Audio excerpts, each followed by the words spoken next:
All right, friends, we are back with part 2 of Hansel and Gretel. So let's get started. Before we get started with the story, though, let's go back and do our vocabulary words because I forgot to do those on our last lesson. That's okay because you heard them throughout and I kind of explained them throughout the lesson. So, first vocabulary, there we go, word, cackled, laughed in a sharp, loud way. The man cackled at every joke, even if it wasn't funny. Creep, to move forward silently and slowly. In order to scare her little brother, Liza had to creep up behind him. Heaving, moving or making a sound with a lot of work, effort, or a deep breath. I could hear my parents heaving a sigh as they finally finished moving the large piece of furniture. Perched, sat or stood on a high spot. Liam perched at the top of the tall slide and waited for his turn to go down. Wicked, very bad or mean.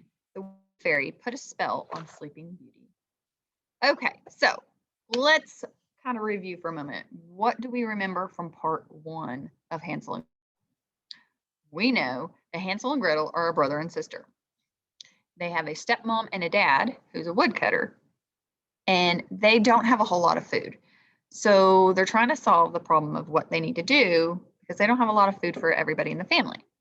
So the stepmom says, let's take them in the wood, give them a piece of bread, and leave them there.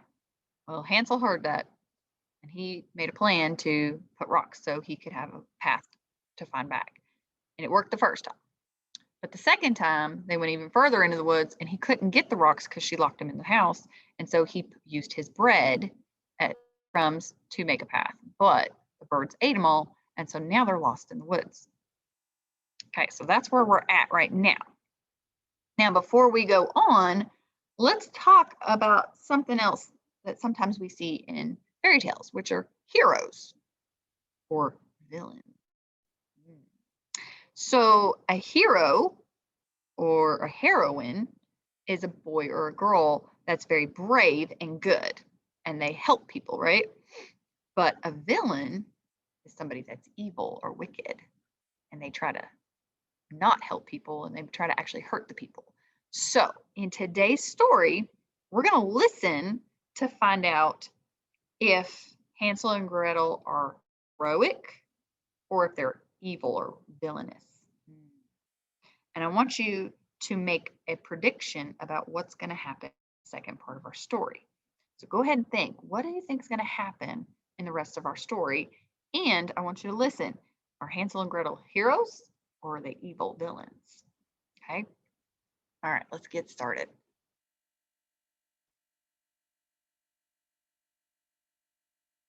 All right, here we go. So, what do you think's happening in this picture? I think maybe they might still be trying to find their way out of the woods. I think maybe they're chasing after a bird who's eating their bread. Let's read and find out. It was now the third morning since they had left their father's house. They started along again, always looking for the way home, but instead only going deeper into the forest. Unless help came soon, they would surely starve. At about noon, they saw a pretty snow-white bird sitting on a branch and singing so beautifully that they stopped to listen. Then the bird spread its wings and flew before them, as though to say, "Follow me." The children followed the bird until they came to a little house. The bird flew up and perched, sat on a high roof. Then the children saw that the walls of the house were made of gingerbread, and that the roof was made of cake, and the windows were made of clear sugar candy. So, what do you think Hansel and Gretel are going to do now? Well, they're starving. I think they might be eating it. Uh-oh. "Let's eat," cried Hansel. Hansel reached up and broke off a candy, while Gretel chewed on a piece of the wall. Suddenly, they heard a thin, screechy woman's voice call. So it's thin is a weak voice, and it's not very loud. She called out from inside her house, "Nibble, nibble like a mouse. Who is nibbling at my house?" The children answered, "It's only the air heaving a sigh. It's only the wind passing by." So Hansel and Gretel are trying to convince the woman that she only hears wind making that noise.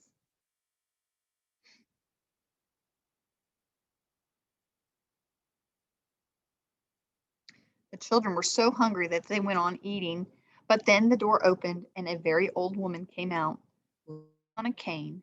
Hansel and Gretel were so frightened that they dropped the food from their hands.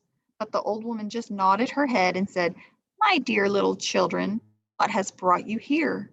Come inside and stay with me. I'll take good care of you." So, do you think they should go inside? What do you think is going to happen if they do go inside? So she took them by the hand and led them into her little house. There they found a wonderful meal of hot pancakes with honey, nuts, apples, and cold milk. After that, the woman showed them two little white beds, and Hansel and Gretel lay down and wondered if they were just dreaming. Do you think maybe they're just dreaming? Well, now the old woman seemed kind, but in fact, she was a wicked witch. So remember, wicked means very bad. The story goes that she built her house just to trap little children. And once she had them, she would cook them and eat them. All right, so do you think this is real life or fantasy? It's fantasy. There's no witches that eat little children. She could not see well, but she had an excellent sense of smell. Earlier in the day, she had sniffed Hansel and Gretel coming near.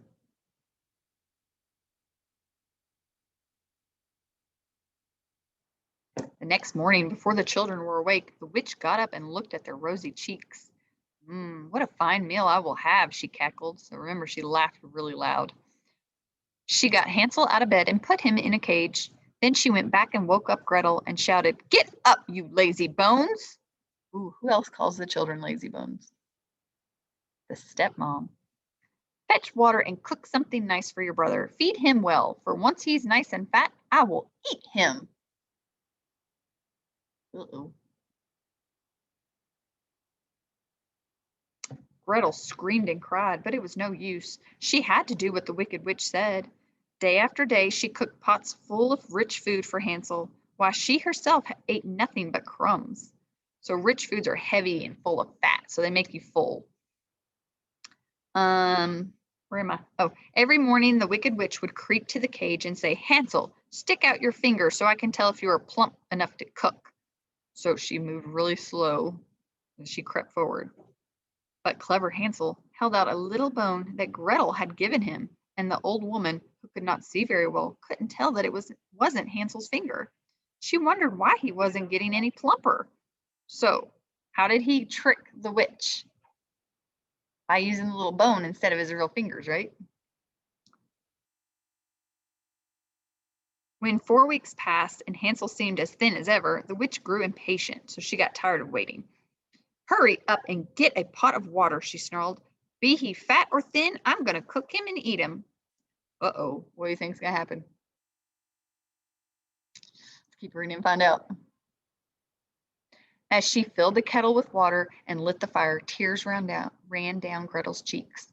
"First we will bake," said the old woman. "I've heated the oven and the dough is ready." Then she pushed Gretel toward the oven, where the flames were burning brightly. "Stick in your head in," the witch said to Gretel, "and tell me if it's hot enough for us to break the bread." For Gretel knew that what the witch had in mind. What do you think she had in mind? Ooh, let's see if you're right. She knew that the witch meant to shut her in the oven, bake her, and eat her. So Gretel said, "I don't know how to do it. Where do I look? Could you show me how?" "You silly child," cried the old woman. "There's a big opening. Don't you see? Why, I could fit in myself." And she stuck her head in the oven. Then Gretel rushed up and with all her might pushed the witch into the oven. She shut the iron door and locked it tight. Gretel ran right to Hansel and let him out of the cage. Whew. "Come," Hansel said. "Come, Hansel, we are free," she cried. "The old witch is gone." Hansel sprang out and hugged Gretel, and the children danced for joy and then ran out of the house. Then, because they had nothing to fear, they went back into the witch's house, where they found chests full of pearls and precious jewels. "These are better than pebbles," laughed Hansel as he filled his pockets, while Gretel filled her apron. "Now away we go," said Hansel.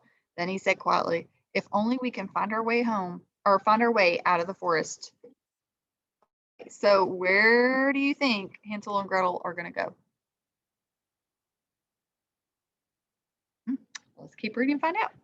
When they walked a few hours, they came to a wide lake. There's no bridge and no stepping stone, said Hansel. We can't get across.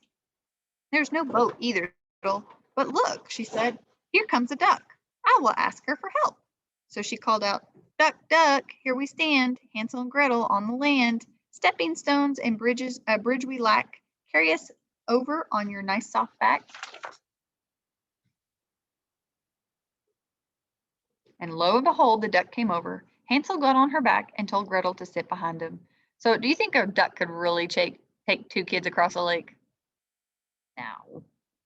When they were on the other side of the lake, they walked on a little while and soon found a path. The forest began to look more and more familiar. At last, in the distance, they saw their father's house. They began to run as fast as they could. They burst through the door and cried out, "Father, we're home!" Then threw themselves into his arms. Do you think their dad's going to be happy to see them? I think he'll be happy to see them. I don't think the stepmom's going to be happy. Ever since he had left the children in the forest, the man had been worried sick. As for his mean wife, he told the children she was gone. Now he hugged his children as though he would never let them go. As he squeezed Gretel to him, the pearls and jewels fell from Gretel's apron. Then Hansel reached into his pockets and pulled out handful after handful of treasure. They were together again, their troubles were over, and they lived in perfect happiness for a long, long time. All right, friends, so let's hear and let's talk about our story for today. So, was your prediction right? Did you tell me what was going to happen in this story today? All right, so in the beginning of part 2, Hansel and Gretel are lost in the woods. How do they end up finding the old woman's house? Remember, they followed the white bird, and the bird led them on top of the woman, or sat on top of the woman's house. So what does the outside of the old woman's house look like? So describe the outside of the house. Walls were made of gingerbread. The roof was made of cake. There was candy for the windows. Why do you think her house is made of these things? She's a witch and trying to lure children in, isn't she? She's trying to trick the children to come to her house. What new problem do Hansel and Gretel have after arriving at the woman's house? Well, she's going to eat them, right? She plans to eat them. Do you think what happens in this fairy tale could really happen, or is it mostly make-believe or fantasy? Most of it is definitely fantasy. We don't have witches that are going to eat little children, but you could get lost in the woods.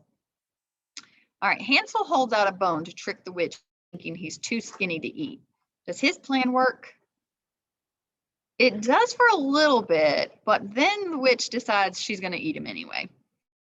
What does Gretel do to trick the witch in once she realizes the witch is planning to cook her?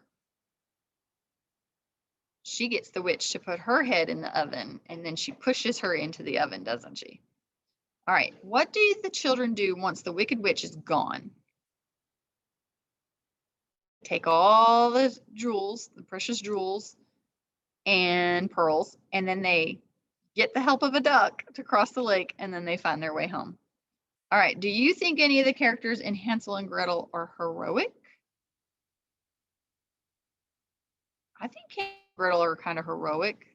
They got lost in the woods, and then they got trapped in the witch's house, but then they defeated the witch, and they made their way home. So I think that's kind of heroic. All right, friends, go ahead and make sure you are turning in or going into Google Classroom and answer all the questions in Google Classroom. Then once you have finished, turn it into me. If you have any questions, please feel free to email me or message me, and I'll help you any way I can. And friends, I will see you next time.